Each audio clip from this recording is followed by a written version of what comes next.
Fala, Guilherme. Tudo bom, Gui? Tudo bem? Tudo jóia. Bom estar aqui contigo. Obrigado pelo convite. Que bom, nada. Queria primeiro começar te agradecendo exatamente pela disponibilidade de a gente poder estar batendo esse papo aqui, né, em tempos tão diferentes, né? É, E agora todos os nossos melhores amigos são o Zoom, a live do Instagram, né? Não tem muito como fugir disso. Mas enfim, queria te agradecer aí o convite, a disponibilidade. Estava falando antes de você entrar que a gente infelizmente está passando aí por um momento muito difícil, né? Ontem a gente teve, infelizmente, um recorde é, sim. muito trágico, né? De óbitos, mais de 1.000 óbitos no Brasil. No Rio de Janeiro, aqui onde eu moro, não foi diferente. Enfim, e a gente está aqui hoje para poder conversar, entre outras coisas, sobre política externa, né? Como hoje o Brasil está lidando aí para fora, mas também falar um pouco sobre o que está acontecendo aqui, né? Falar sobre populismo, sobre democracia, sobre a crise de democracia que a gente está vivendo. Mas enfim, queria primeiro te agradecer de novo e pedir para que você falasse um pouquinho como tem sido aí o seu trabalho nesses tempos de quarentena, né? Como é que você está? Como é que você tem passado os últimos dias? Gui, aqui em São Paulo a gente está há mais tempo dentro da quarentena. Foi um dos primeiros estados a decretar essas políticas de isolamento social. A cidade de São Paulo é a que tem mais casos no Brasil, então a gente fica sempre muito temeroso de sair na rua, de ter um mínimo de vida social. Já era muito difícil no começo e agora, com a subida dos casos, isso fica praticamente inviável, né? Eu tenho dois filhos, então eu fico em casa na maior parte do tempo. Eu faço muitas vezes umas escapadas para o supermercado, farmácia, etc. Mas eu tenho conseguido, quer dizer, aí é um conforto e uma tranquilidade da minha parte, porque eu como sou professor universitário, eu tenho conseguido dar aulas online. Então, isso me facilita bastante. É claro que manter a cabeça no lugar, mesmo conseguindo trabalhar de casa, é difícil, então não é simples, eu acho que para absolutamente ninguém, mas desde o começo, quando a gente começou a falar do começo da pandemia aqui no Brasil e da maneira como a coisa estava sendo conduzida pelo governo Bolsonaro, eu sempre fiz muita questão de frisar em toda fala, todo comentário e opinião que eu dou, que o meu ponto de vista é muito privilegiado. Eu não tenho nenhuma dificuldade de continuar mantendo a minha renda, de continuar vivendo. Então, eu agradeço, mas ao mesmo tempo eu fico muito preocupado porque eu imagino o que está acontecendo no resto do país, e sobretudo nos lugares de maior vulnerabilidade, trabalhadores informais e autônomos. Quer dizer, São Paulo é meio que um microcosmo disso tudo, porque a gente está vendo muita coisa acontecer aqui em São Paulo. As medidas estão duras, mas ao mesmo tempo a revolta contra o governo está muito pesada também. Então, não sei como é que está aí no Rio, mas aqui não é incomum a gente ver carreata, protesto, gritaria contra o governador de estado, João Dória, em função das medidas muito estritas que ele vem tomando, e ao mesmo tempo panelaços contra o presidente Bolsonaro também. Então é um misto, é um caldeirão meio confuso, mas está interessante de acompanhar, fora, claro, a angústia diária e a expectativa, a esperança de que a coisa se resolva logo. Está interessante acompanhar o movimento aqui em São Paulo, justamente porque representa esse pedacinho de Brasil, né, essa síntese do Brasil de alguma maneira. E como é que estão as coisas aí? Bacana. Não, aqui também tá muita correria, né? A gente também tem uma disputa muito grande, né? Essa disputa política é muito forte. Aí a gente tem Dória e Bolsonaro, que a gente tem Crivella, que é mais próximo, né, do Bolsonaro, que se aproximou mais ainda nos últimos tempos, né? Mas, assim, há uma mobilização muito grande, né? Uma indignação e com muita razão, né? Em muitos pontos Sim, contra, né, o governo federal. O governo federal está lidando de uma forma muito ruim, né, com a pandemia. A gente pode falar um pouco aqui sobre o negacionismo, né, inacreditável, né, que mesmo sim. depois disso tudo, né, Bolsonaro continue negando, né, a importância, né, enfim, esse vírus terrível que tem matado tanta gente. Então, aqui as mobilizações estão muito fortes também. E é isso, né? Cada dia é uma novidade.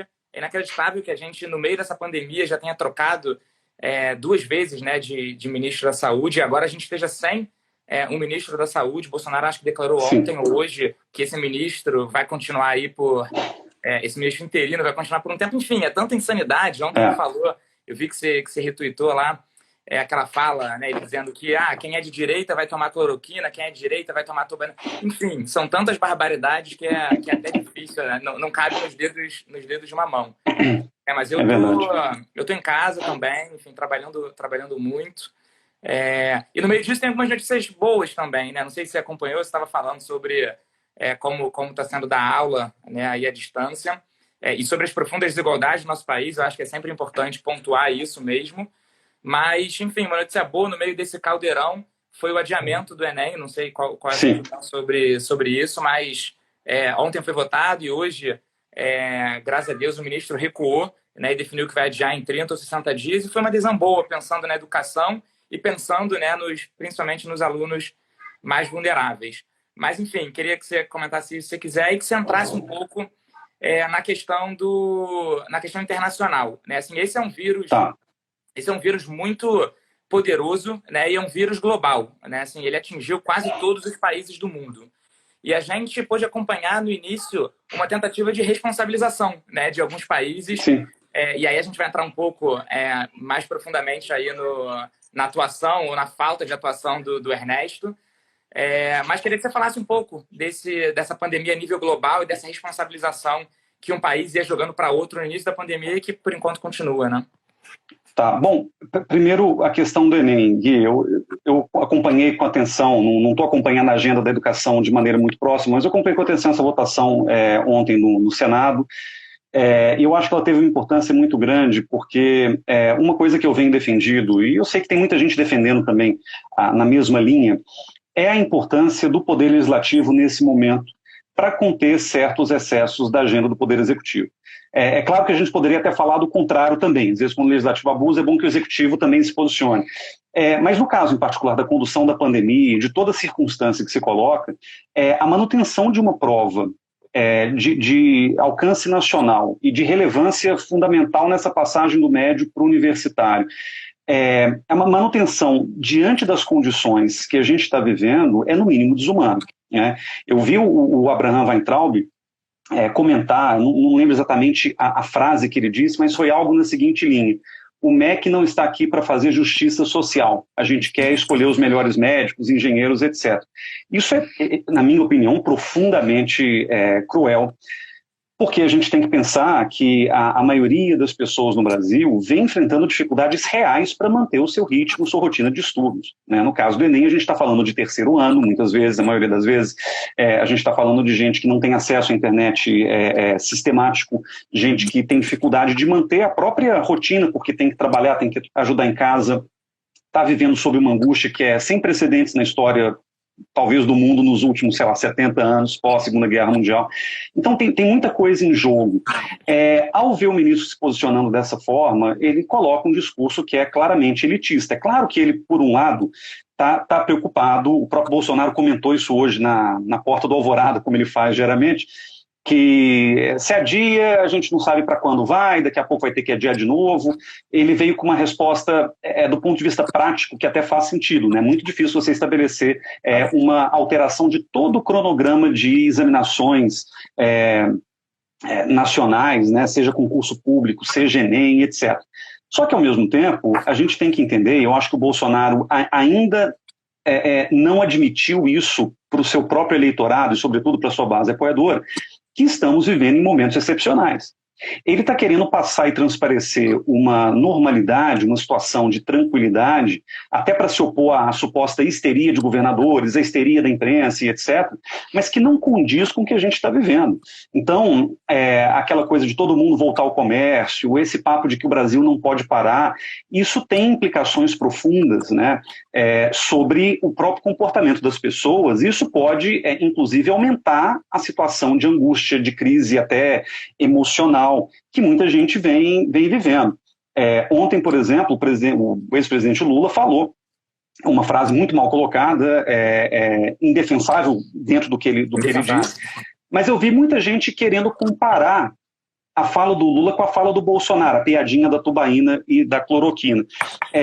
E outros, entre outras coisas, né? Quer dizer, sempre voltando naquela falsa simetria que a gente muitas vezes vê entre Lula e Bolsonaro, entre PT e PSL, ou o que quer que seja, E eu acho isso muito perigoso porque é uma forma que os opositores do PT e apoiadores do Bolsonaro encontraram para poder minimizar as falas danosas do presidente sem levar em conta que tem uma diferença fundamental. O Lula, por mais que tenha sido ex-presidente, quer dizer, que seja ex-presidente, tenha sido presidente por 8 anos, presidente honorário do PT, a fala dele já não alcança mais o público que alcançava e não tem nem o peso moral que tem a fala de um presidente da República.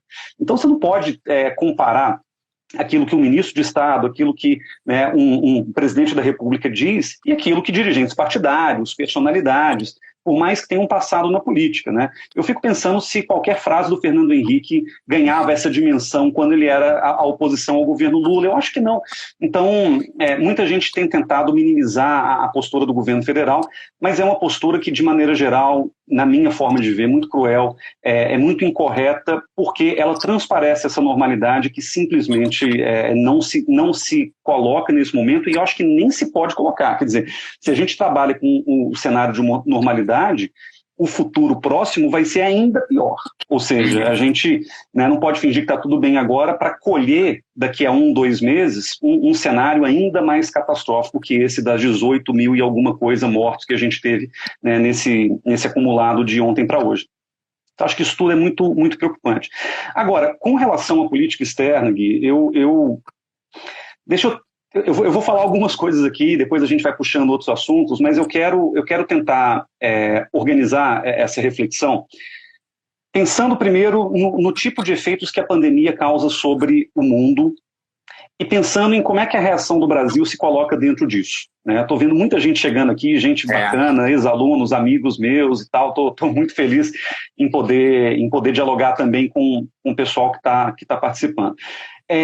Olha só, Gui, pandemias não são inéditas, quer dizer, essa pandemia talvez ela tenha escalado de uma forma sem precedentes na história recente, mas pandemias não são inéditas, a gente já viu isso ao longo do século XX, e todas elas tiveram algum efeito grave, profundo sobre as relações internacionais. E eu tenho dito, em muitas participações que eu faço, que ao olhar para essa pandemia em particular, que já se desenrola mais ou menos 4, 5 meses, ela fez aflorar um lado muito positivo de esperança, de cooperação, de ajuda, mas também fez aflorar um lado muito negativo na relação entre os Estados. O lado positivo acho que a gente já conhece bem, né? A ajuda humanitária, gente cantando belas canções na varanda, na janela dos seus prédios. Eu acho que tem um lado da humanidade que se revela num momento como esse, né? E acho que tem um lado pedagógico, né? Jamais diria como Lula, ainda bem que veio a pandemia, eu não acho que se trata disso, mas é inegável que ela traz um lado pedagógico que é justamente o de mostrar os limites da humanidade. A gente não controla a natureza como a gente acha que controla, a gente não tem o domínio que muitas vezes tem essa impressão de que o ser humano detém sobre as coisas. Então, desastres naturais, pandemias como essa, que não deixam de ser também um desastre natural, todas elas acabam trazendo uma discussão relevante sobre como a humanidade deve se comportar diante de uma situação dessas. O ponto do Lula ontem era o ponto do Estado. E eu estou de acordo, não só com ele, mas com muita gente que vem falando sobre isso nos últimos tempos. Tem a economista Mônica De Bolle, que tem tido um papel importantíssimo, Nelson Marconi, tem muita gente que está discutindo isso no plano econômico, e me parece inegável a importância do Estado nesse momento na provisão de ajuda para as pessoas mais vulneráveis e para a própria recomposição da economia nacional diante de uma crise como essa. Então, esse me parece um lado muito positivo. Ajuda humanitária, cooperação internacional, a importância da Organização Mundial da Saúde. A gente tem acompanhado muito isso nos últimos tempos. Claro, nada do que eu estou falando, vamos dizer, não é passível de crítica, sempre se pode criticar a atuação de um ou outro, ou mesmo a própria natureza da ajuda. Muita gente fala, por exemplo, a China só está fazendo ajuda internacional para ela limpar a sua própria barra sobre as responsabilidades que lhe querem imputar. Eu entendo o argumento. Mas, ao mesmo tempo, e aqui eu quero olhar pelo lado mais pessimista, a pandemia ela acelera processos eu diria, muito induzidos pelo medo, pelo pânico, pelo ódio. Isso pode variar, são várias camadas, né? Mas ela acelera processos muito negativos quando a gente pensa na relação entre os Estados.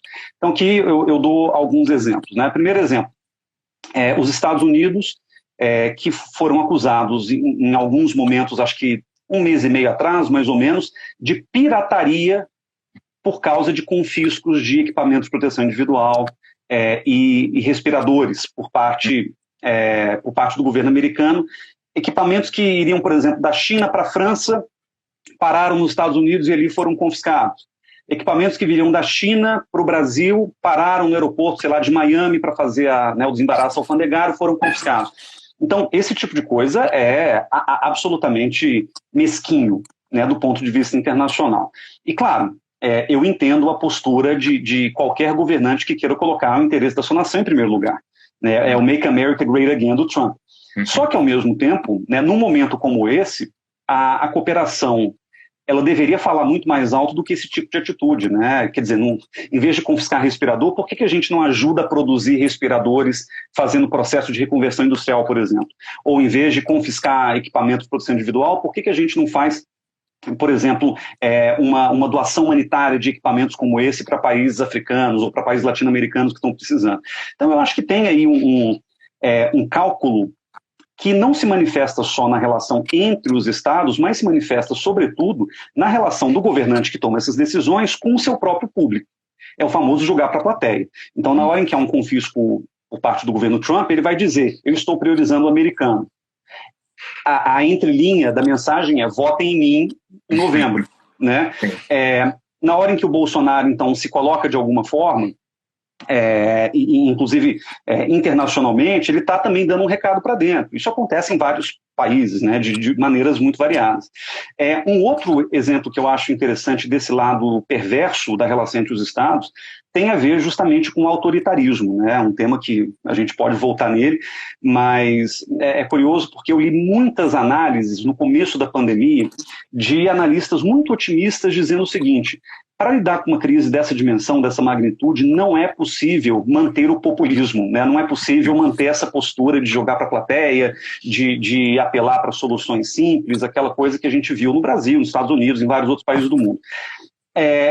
E na hora em que a pandemia, de fato, começa a se agravar, o que a gente vê, ao contrário da previsão otimista, é que muitas vezes essa postura populista, combativa, odienta, né, muitas vezes, ela se acentuou em vez de, né, diminuir. Então é uma coisa curiosa, em alguns lugares, inclusive se transformando em decisões autoritárias pura e simples. Então, por exemplo, a Hungria, que já vinha com um governo populista do primeiro-ministro Viktor Orbán, né, que muita gente compara até com a experiência brasileira, há uma aproximação desejada pelo Brasil com a Hungria, inclusive quando Eduardo Bolsonaro viajou à Hungria, a Budapeste, para participar, ele estava como presidente da Comissão de Relações Exteriores da Câmara.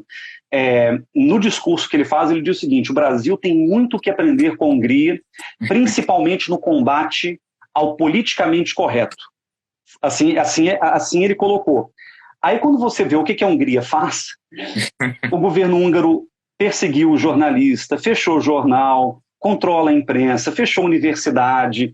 Então, a gente sabe para que caminho está indo esse aprendizado, né? Por um lado. O governo Orbán, logo que começou a pandemia, a postura do primeiro-ministro foi diferente da do Bolsonaro, porque ele, em vez de tentar fingir uma certa normalidade, ele tomou decisões absolutamente radicais, de quarentena, de isolamento, fechamento de fronteira e etc. Agora, o que deve ser notado é que, por mais louvável que seja você querer tomar uma decisão tão dura como essa para poder conter a expansão da doença, ao mesmo tempo, vejam o que o Orbán fez. Ele passou uma lei no parlamento que suspende as atuações do parlamento, que suspende as eleições por tempo indeterminado e que bota na cadeia, acho que por 5 anos, quem espalhar fake news sobre a pandemia e por 8 anos quem violar a lei da quarentena. Ou seja, é um ensaio claramente autoritário, né? Então, muitos analistas já chegaram, inclusive, a comentar que a Hungria, nesse momento da crise, inaugura a primeira ditadura que é membro da União Europeia. O que é contraditório, porque a própria Europa, né, União Europeia, se fundou em cima do princípio da democracia, inclusive restringindo o acesso de países como a Turquia, como alguns países dos Balcãs, justamente porque não eram democráticos o suficiente, né? Então, muitas vezes esse pretexto sanitário, né, de combate a uma doença, ele vem sendo usado como um instrumento para decretação de estado de emergência, de estado de calamidade, etc. E isso pode vir com um pendor claramente autoritário, né? Subtraem-se as liberdades nesse momento, mas a gente nunca sabe quando elas vão ser devolvidas de fato para as pessoas. O Trump, o Bolsonaro, o López Obrador do México, que é um populista de esquerda, todos eles também acentuaram por um momento essa retórica populista. O López Obrador também quis fingir uma normalidade, continuou frequentando evento público, quermesse, festa infantil. Durante acho que 2 meses ele estava numa dimensão paralela.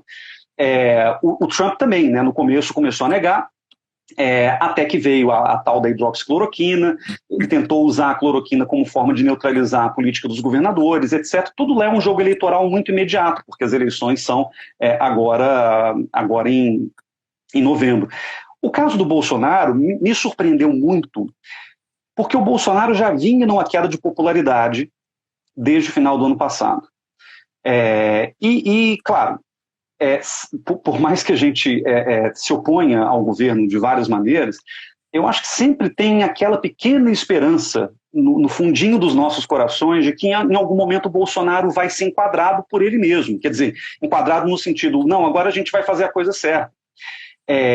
E me surpreendeu porque quando a pandemia estourou, isso eu estou pensando no final de fevereiro, quando foi notificado o primeiro caso, né, e depois vieram, né, as mortes e tal, eu achei que o Bolsonaro, sobretudo pelas mãos do Mandetta, que era um ministro, vamos dizer, a gente também pode fazer todas as críticas que o Mandetta, né, que já não é mais ministro, mas era um ministro que aparentemente estava comprometido com o encaminhamento da situação do ponto de vista do governo federal. Sim, né, muito claramente a favor do isolamento social, contrário à reabertura de comércio, vamos dizer, precipitada. Então, o Mandetta me pareceu um sujeito muito ponderado num primeiro momento, né? Eu acompanhei o Mandetta assim, muito rapidamente quando ele era deputado federal, pelo DEM. Ele é da política sul-mato-grossense, então é uma lógica muito específica ligada ao agro, né? Ele tem relações com a Tereza Cristina e tudo mais. Mas eu nunca pensei que o Mandetta fosse virar uma espécie de referência moral dentro do governo Bolsonaro, como ele acabou virando. O que lhe causou um desgaste tremendo, né? O pessoal começou a fritá-lo, e essas fritadas do governo são muito frequentes, sobretudo com relação àqueles ministros ou personagens políticos no entorno do Bolsonaro que podem eclipsá-lo de alguma forma, que podem falar mais alto do que ele ou serem mais relevantes do que ele em algum momento. E eu acho que, em parte, e aí o Mandetta conduziu mal a briga com o Bolsonaro, tanto que foi limado no final. Mas naquele momento do início da pandemia, eu realmente achei que a coisa fosse se estabilizar. Que fosse haver um diálogo, porque esse diálogo foi até ensaiado entre o governo e os governos estaduais, entre o governo e o parlamento, né, entre o governo até o Supremo. Sim. A gente achou que as brigas pudessem ser suspensas, ao menos temporariamente, em nome da resolução rápida do problema. Mas vejam o que o Bolsonaro fez, né? O Bolsonaro, naquele momento em que tudo poderia contribuir por uma solução pactuada, ele resolveu radicalizar. E o Bolsonaro, e aí a gente não pode se iludir, né? É o famoso, quem votou nele sabia em quem estava votando, né? Naquele momento, ele não enganou ninguém. Se tem uma virtude do Bolsonaro, é o fato de que ele, em nenhum momento da campanha, nem da sua trajetória como deputado, mentiu sobre quem ele era, né? Então, quando o Bolsonaro chega à presidência da República, e na hora em que ele vai, né, lidar com a questão da pandemia de maneira absolutamente negacionista no começo e etc., em vez da moderação puxada por ministros, seja Moro, seja Mandetta, seja Paulo Guedes, etc., ele radicalizou porque esta tem sido a postura do presidente Bolsonaro com relação a toda e qualquer crise, né? A gente até brinca que o governo é uma fábrica de crises. Essas crises têm método, essas crises têm propósito. A maioria dos bolsonaristas, principalmente dos olavistas dentro do governo, é muito fã por exemplo, aquele Nicolas Nissim Taleb, né, que escreveu sobre o antifrágil, e etc. Então, o governo parece que cria crises para poder crescer em cima da crise, né, justamente em cima da radicalização.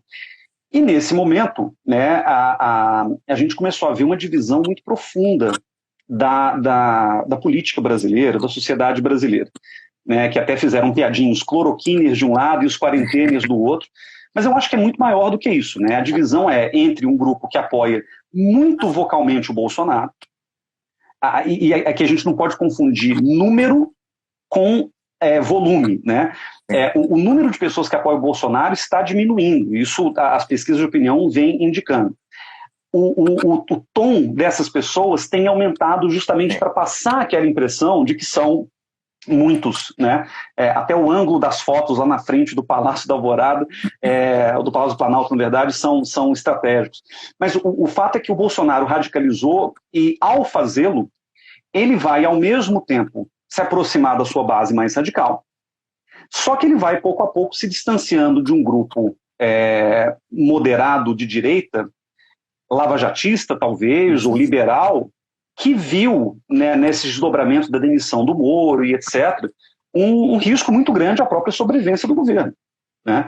Então, eu acho que o Bolsonaro ele acabou radicalizando e isso gerou um impacto sobre a imagem que, para nós que estamos no Brasil, é muito negativo, porque a gente vê o aprofundamento das divisões políticas, mas para quem está lá fora, isso se torna a marca registrada da incapacidade do presidente Bolsonaro em lidar de maneira minimamente racional com essa pandemia. Então, eu acho, Gui, que tem... Claro, tem vários desdobramentos disso que a gente está comentando, mas eu acho que do ponto de vista internacional, o Bolsonaro, ele, ao agravar esse populismo, ao se tornar mais e mais populista, sobretudo jogando essa carta do populismo econômico, os trabalhadores, etc., ele está até querendo pegar um pedaço que a esquerda abandonou, né, durante esse processo. Já tem quase, desde meados do governo Dilma, a esquerda perdeu muito contato com a classe trabalhadora. Eu tenho algumas hipóteses, eu acho que isso tem muito a ver também com a própria transformação do mundo do trabalho. Inclusive aquilo que muitos sociólogos já vêm chamando de uberização, né, uma dinâmica diferente de trabalho, onde você não tem chefe, na qual você não tem sindicato, você não tem estruturas representativas, o trabalhador ele é muito atomizado, ele é muito individual, e eu acho que o PT perdeu um pouco a capacidade de acompanhar essa transformação, sendo que já no governo Dilma, você viu um distanciamento, né, de uma classe média-baixa, até de uma classe mais baixa, que mora nas periferias, das políticas feitas pelo governo Dilma ao longo ali vamos dizer, de 2013 em diante, né, do começo das grandes manifestações em diante. E ao falar, então, de trabalhador, ao falar que o Brasil não pode parar, ao voltar na questão da economia como centro da preocupação do governo, o Bolsonaro está jogando para essas pessoas. Sim. É muito difícil a gente saber se essa aposta vai dar certo. Eu digo isso porque saiu agora a pesquisa da XP, acho que saiu, acho que é da XP, essa última que saiu, eu vi só o print dos gráficos, né?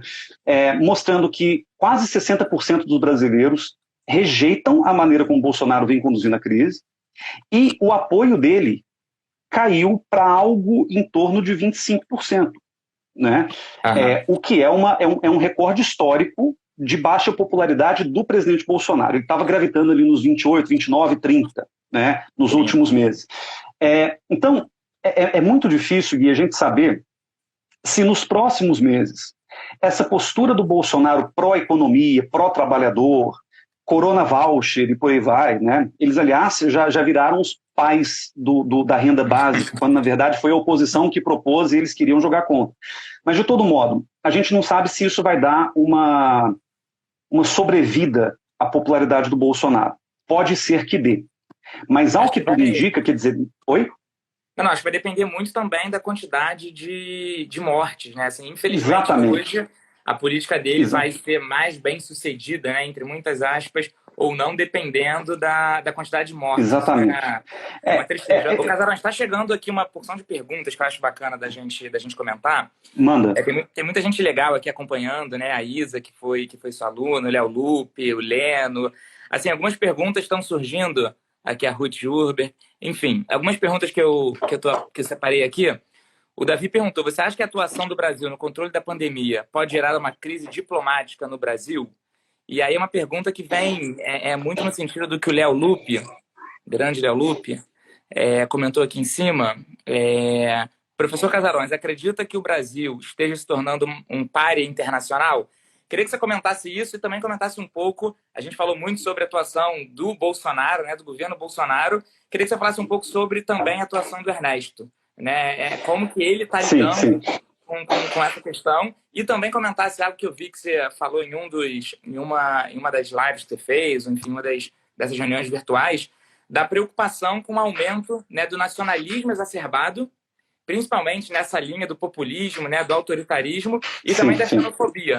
Né? Assim, preocupa muito, tanto nesse momento de pandemia quanto no pós-pandemia, o que pode acontecer com a xenofobia. Né? Eu acho que essa é uma preocupação que imagino que você, enfim, todos nós tenhamos de uma forma muito, muito potente, né? A gente acompanha isso até com um certo temor, né? O antissemitismo está voltando, outros racismos correlatos também estão aparecendo, enfim, e muitas vezes estimulados pelo governo, até de maneira indireta, até de maneira não intencional, mas abre espaço para esse tipo de discussão. Bom, então deixa eu começar do começo sobre as perguntas. Um dos aspectos do governo Bolsonaro, como a gente comentou mais cedo, é o conflito permanente. E ao contrário de qualquer previsão que estimou uma possibilidade de moderação, o que a gente vê desde o começo do governo é o caminho para a radicalização cada vez maior. Isso se traduz também em política externa, né? Então, aqui existem várias dimensões desse problema. Então, deixa eu começar pela primeira. Quando o Bolsonaro ganhou a eleição, não se sabia quem seria o chanceler do governo. Falava-se, inclusive, na Ana Amélia, aquela senadora do Rio Grande do Sul. Falava-se, enfim, alguns nomes do meio empresarial. Então, houve várias especulações. E toda vez que aparecia o nome de um diplomata de carreira, o Felipe Martins, que é o assessor internacional da presidência, que até tá sumido do Twitter, tá falando menos e tal, mas ele era muito ativo nas redes nessa época. Toda vez que aparecia especulação sobre um nome X ou Y, ele rechaçava imediatamente nas redes sociais dizendo, este não, porque esse é parte do Deep State, é parte do Estado profundo, ou como comumente a gente chama do sistema. Né? Então essa ideia de um membro do sistema era muito, muito ruim para a narrativa do próprio governo Bolsonaro, que tinha sido eleito justamente lutando contra tudo e contra todos, em todas as áreas. E aí, o Felipe Martins acabou intermediando uma reunião do Bolsonaro com Ernesto Araújo, junto com Eduardo Bolsonaro, que é o filho, vamos dizer, mais presente nesse tema de política externa, e o Ernesto acabou sendo o indicado. Qual era a credencial do Ernesto Araújo antes da indicação? Eram 2 credenciais. Ele, aliás, nunca chefiou uma embaixada no exterior, ou seja, ele não é um embaixador graduado. Ele tinha acabado de ser promovido a ministro de primeira classe no Itamaraty. Mas ele tinha 2 credenciais. A primeira, um texto que ele escreveu em 2017, publicado de maneira controversa, porque muita gente do comitê editorial foi contra, mas publicado na revista, no caderno de política exterior do Itamaraty.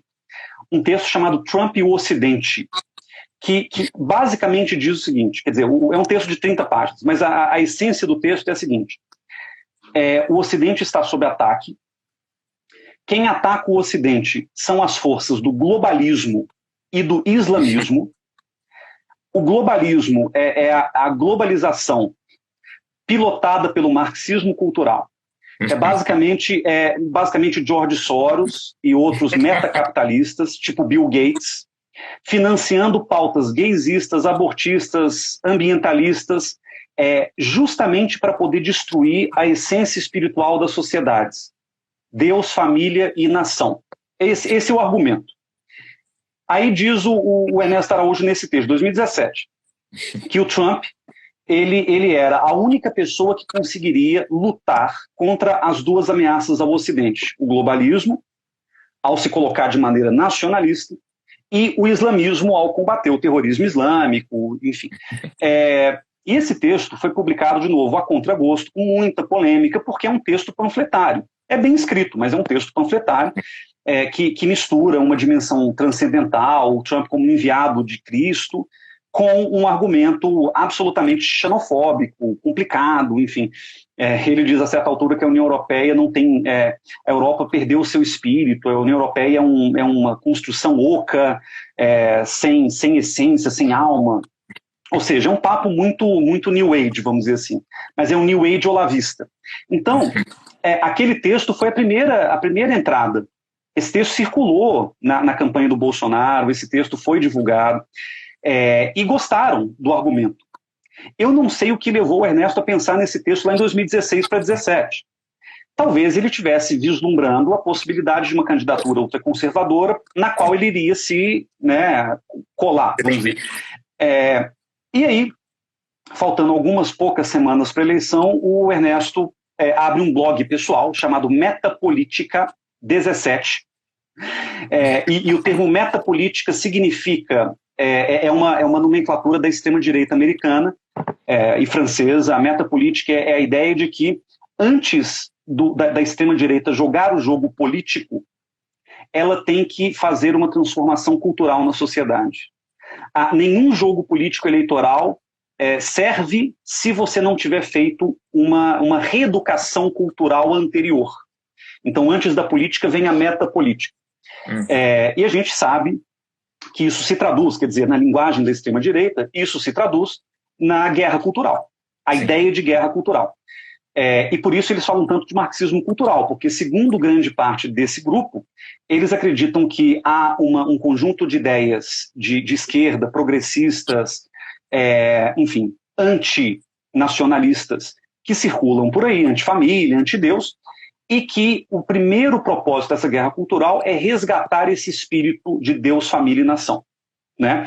Então, essa era a ideia. Ele abriu esse blog lá em outubro ou setembro de 2018 e começou a escrever textos bizarros, fazendo apologia ao Bolsonaro e fazendo apologia à capacidade que o Bolsonaro teria, tal qual Donald Trump, de promover uma luta contra o globalismo e para salvar o Ocidente, para resgatar o cristianismo, etc. A civilização judaico-cristã ocidental. Né? Mas a gente sabe que a relação dele com os judeus é um pouco específica. Né? Ela não é uma sobre isso também. Não é um filosemitismo, é uma outra coisa. Mas, enfim, o fato é que o Ernesto, então, foi nomeado, claramente influenciado pelo Felipe Martins e por esse intermédio do Olavo de Carvalho, que foi o seu avalista, né, nesse processo. O Ernesto, desde então, se mostrou um chanceler absolutamente ou pateticamente leal ao Bolsonaro. Isso está muito claro. Ele postou essa semana uma foto dele com o Bolsonaro levantando a mão do outro na frente do Palácio do Planalto. Ele já comparou Bolsonaro a Jesus Cristo, inclusive chorando publicamente. Ele já escreveu textos dizendo, né, da importância de uma política externa voltada para o povo brasileiro e tudo mais. Então, existem vários sintomas de que a política externa ela faz parte desse mecanismo do governo Bolsonaro da guerra cultural. Não à toa, Gui, se você pega a esplanada dos ministérios hoje, ela tem alguns militares, na verdade cada vez mais militares, ela tem algumas figuras, vamos dizer, liberais, Paulo Guedes, Tereza Cristina e etc., mas existe um grupo olavista dentro dos ministérios. Né? Então, quando o Bolsonaro foi eleito, era Ricardo Vélez Rodrigues, que foi substituído pelo Weintraub na educação. A pastora Jane depois foi aquele Roberto Alvim, que fez o discurso plagiando o Goebbels. Sim. Na cultura, que é uma secretaria, mas enfim, na cultura. Sim. O Ernesto Araújo no Itamaraty e a Damares nos direitos humanos. O que esses ministérios têm em comum? Eles se articulam justamente na guerra cultural. Sim. Eles são os ministérios que fazem essa guerra cultural. Então, não dá para separar a atuação diplomática do Brasil da guerra cultural que ele está tentando travar com o mundo. E para essa guerra cultural fazer sentido, quer dizer, dentro desse populismo diplomático, eu até escrevi para a Folha sobre isso recentemente, para que essa guerra cultural funcione, é necessário justamente desmontar todas as estruturas da diplomacia que já existiam no passado e construir uma nova cultura, digamos, dentro do próprio Itamaraty. Então, não é só Venezuela e Cuba. A briga é com a França, a briga é com a Alemanha, a briga é com tudo que se associa, ainda que distante, com o tal do globalismo. A briga é com a Argentina. E aí a tentativa de reconstrução passa justamente por essa afinidade com governos de extrema-direita, nacionalistas, conservadores e populistas. Benjamin Netanyahu, Viktor Orbán, Donald Trump, Narendra Modi na Índia, todos eles têm esse traço, né? Agora, perceba, o Lula, o PT, Fernando Henrique, todos eles tiveram uma política externa que a gente chama de universalista, ou seja, o Brasil nunca se furtou de ter relações com o mundo inteiro e boas relações, né? Para quem acha que o Lula era uma política externa super ideológica, a gente não pode esquecer de que ele foi... Então tem um valor nessa política externa universalista. O Ernesto Araújo ataca o universalismo vocalmente desde que ele virou chanceler, e dentro disso, note que o número de aliados que o Brasil tem hoje acaba ficando muito pequeno, muito reduzido. É Hungria, Israel, Polônia, Estados Unidos, Índia, talvez. Itália, quando era o Salvini, havia uma relação, porque o Salvini também era um cara de direita, extrema-direita, enfim. Então, a gente está diante de uma situação que o Brasil encolheu muito do ponto de vista internacional. O nosso leque de aliados está muito pequeno, e mais do que isso, né? A sucessão de confrontos. Primeiro com a mulher do Macron, aquela piadinha que o Bolsonaro fez da mulher do Macron, que tinha a ver com a questão da Amazônia. Depois uma ofensa dirigida a Angela Merkel, depois uma ofensa dirigida ao governo da Noruega, depois uma briga com a Argentina, em que o Ernesto Araújo e o Bolsonaro chamaram o Alberto Fernandes, né, o atual presidente da Argentina, de escória comunista ou algo assim. Aí começa um monte de teoria conspiratória, algumas patéticas sobre Foro de São Paulo e etc., sobre o tal do globalismo.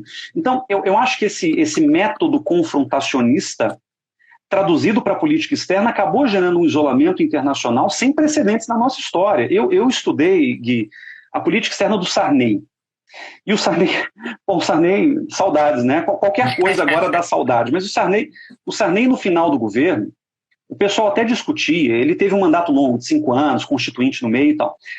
Muita gente discutia no governo Sarney se ele chegaria ao final do mandato ou se ele não teria que renunciar antes, tamanho desgaste que ele tinha, né, no finalzinho ali na véspera da eleição de 89. E o Brasil, naquele momento, estava vivendo uma crise de credibilidade. Essa crise tinha a ver com a Amazônia, que era o tal do pulmão do mundo na época, o pessoal chamava, e foi quando o Chico Mendes foi assassinado. Tinha a ver com índios e anomames, eu não sei se você se recorda, depois da demarcação de terra indígena, era um baita de um problema na época da Constituinte, e o Sarney lidou com isso de maneira controversa. O Brasil era melhor amigo do Iraque, do Saddam Hussein, numa época também muito, muito complicada para nós em termos internacionais. Éramos protecionistas comerciais, tinha a tal da lei da informática. Então o Brasil ele vinha sendo atacado de todos os lados. O que o governo Sarney fez? Na hora em que ele percebeu que a imagem do Brasil estava piorando, estava, né, degringolando, o Sarney mandou a diplomacia brasileira lá na ONU propor o Brasil como candidato para sediar a próxima reunião ambiental que veio a ser a Rio 92. Isso foi antes do Collor, né? O Sarney tomou a frente na criação de instituições como a FUNAI para comportar as demandas indígenas.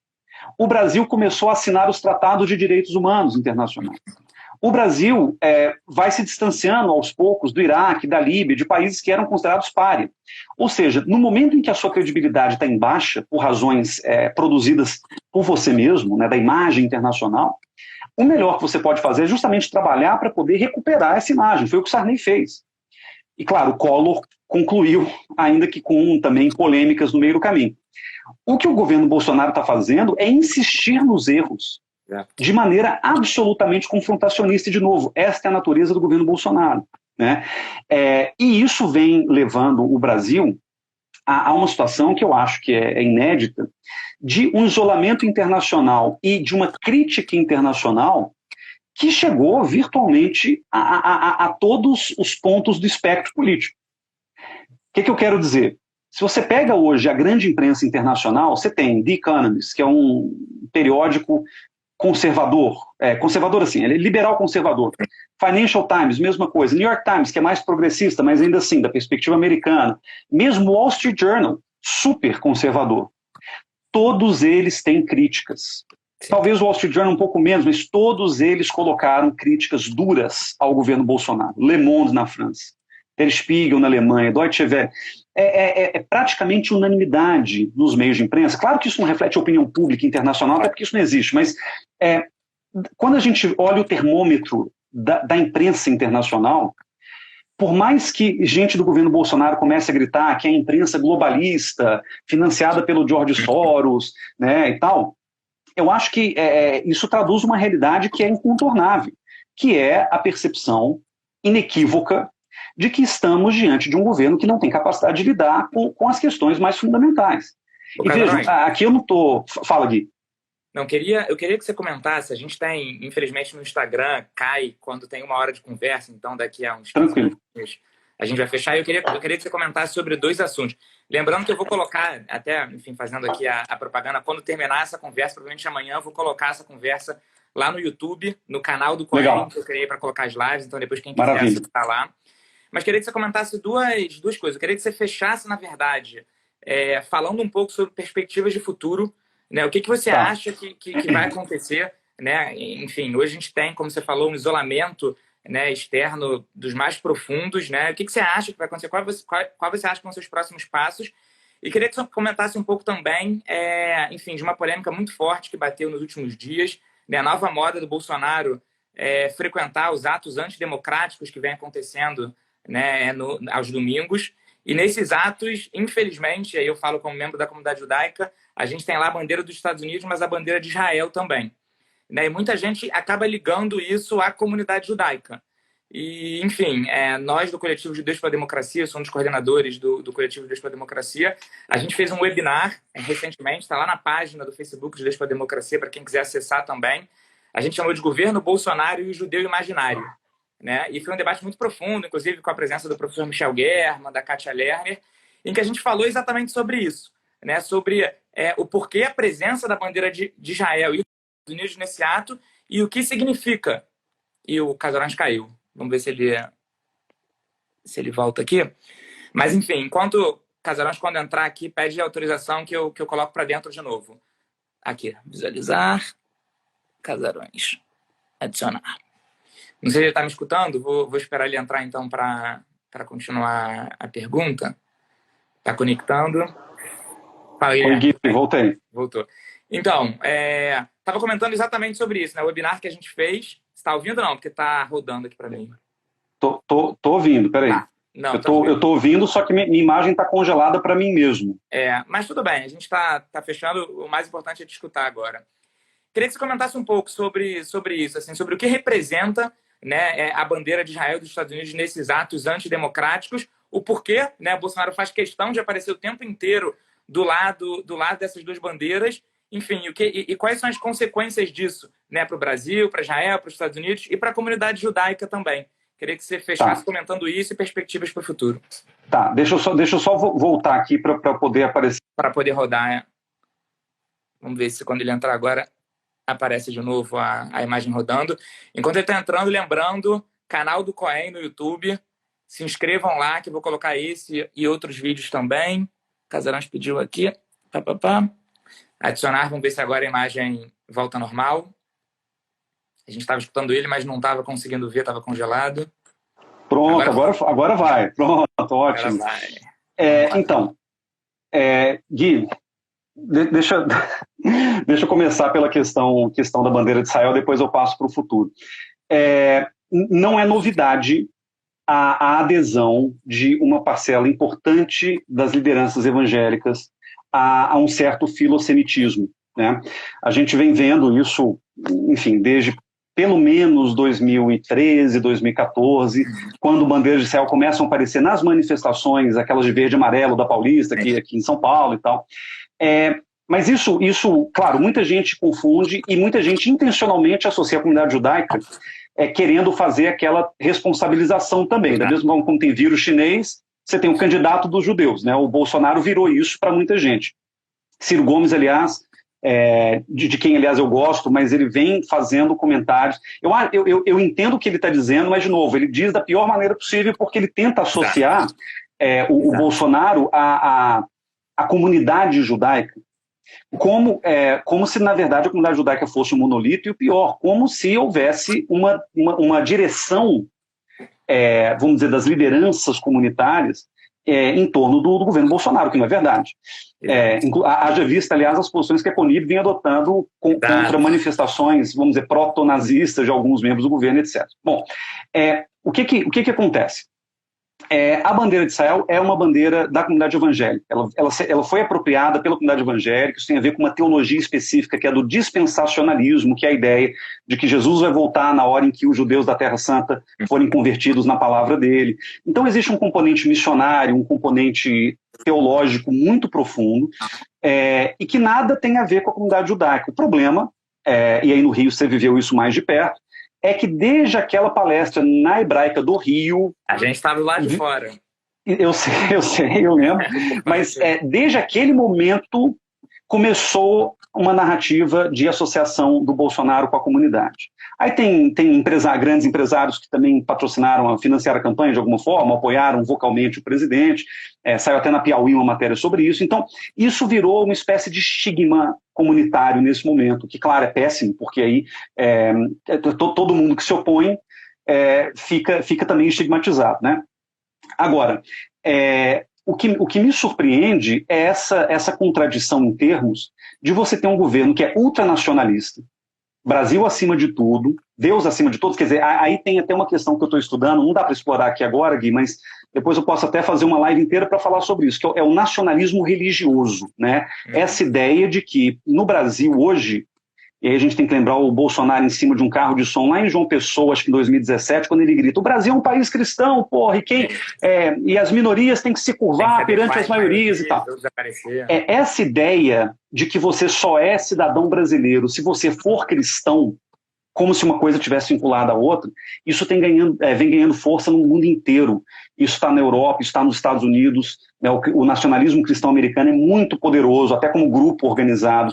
Em Israel, a gente vê isso, o nacionalismo judaico, como Israel, como a terra dos judeus, o Estado judeu e etc. Na Índia isso também está ganhando força. Então, existe também uma aliança nesse caminho. A Bolívia, eu estou vendo alguém comentando, também caminhou para isso, a ideia de que a Bíblia estaria voltando para o palácio presidencial na Bolívia.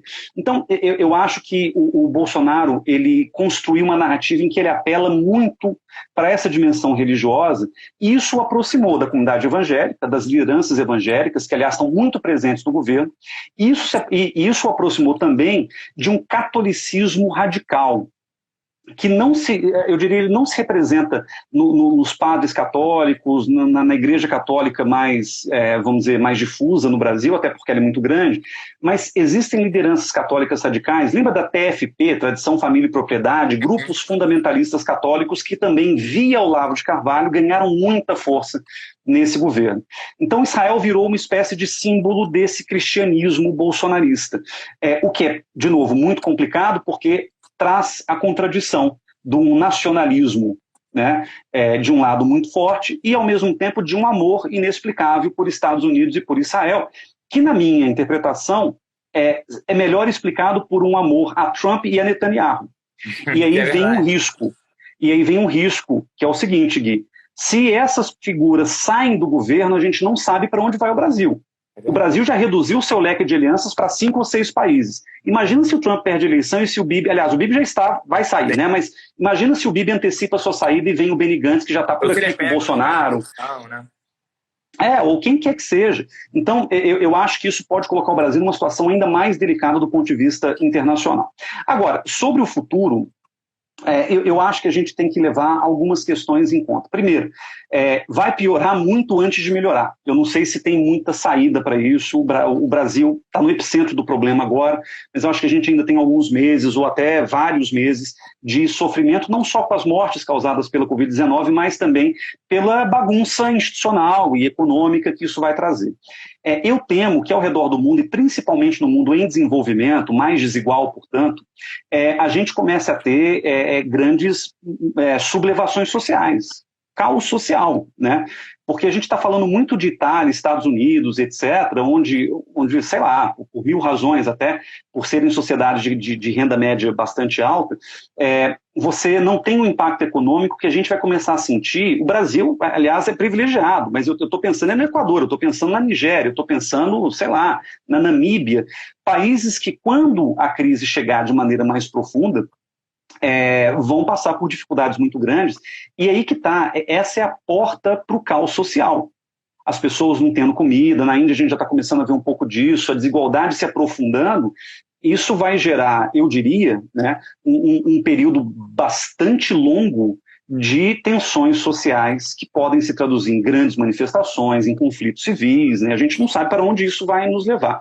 E aí o problema é o seguinte, né, o lado oposto dessa moeda é o seguinte: os estados, para poderem manter a governabilidade, para poderem manter o seu comando político sobre uma sociedade cada vez mais inquieta em função da crise econômica, da crise sanitária, vai recorrer a medidas cada vez mais duras para poder, vamos dizer, enquadrar todo mundo. Então, aqui no Brasil, a gente já teve uns episódios disso. Eu acho que estão corretos aqueles que criticam, por exemplo, o governo Dória, de mandar a Guarda Municipal, na verdade, não o governo Dória, mas acho que Araraquara, a prefeitura local, de mandar prender uma moça que estava numa praça, que estava fechada, ela estava desrespeitando a lei. Mas não tem que prender, não tem que jogar no chão, não tem que, sabe, gritar com a pessoa. A gente está vendo todo mundo muito aflorado, né, muito tenso, mas isso está levando a abusos. O Brasil ainda tem uma democracia estruturada, então essas coisas vão acontecer episodicamente, vão ser denunciadas e pode ser que a gente resolva. Agora, eu fico pensando que em grande parte do mundo vai ser um salto muito rápido da crise ou do caos social para o autoritarismo mais brutal, que se traduz em o que a gente chama de capitalismo de vigilância, né? Todo mundo começar a ter celular monitorado, polícia reprimindo todo mundo, é um mundo meio distópico, meio Black Mirror, em que o Estado vai tomar o controle das pessoas, da vida das pessoas, de maneira muito profunda. Isso eu tenho muito medo de que aconteça, eu acho que é nossa responsabilidade também, lutando pela democracia, garantir que isso não aconteça no Brasil e onde quer que a gente possa alcançar, né? O caso do Brasil é um pouco mais difícil, Gui, porque eu acho que, combinado a tudo isso, tem uma crise institucional profunda. A gente é uma democracia combalida, a gente é uma democracia passando por dificuldades. Há uma luta institucional... A gente tem um minuto, infelizmente vai cair. Bom, mas é basicamente o seguinte: estamos numa briga institucional que a gente não sabe para onde vai. Vamos torcer para a estabilidade imperar, mas, infelizmente, eu acho que esse é um ingrediente complicado nesse Brasil que a gente está vivendo. Mas, Gui, valeu pelo papo, brigadão pela oportunidade. Eu que quero te agradecer profundamente. A gente podia aqui ficar te ouvindo horas e horas. Esse é um debate muito importante, né? É importante que a gente fale sobre isso agora, para que a gente possa agir também.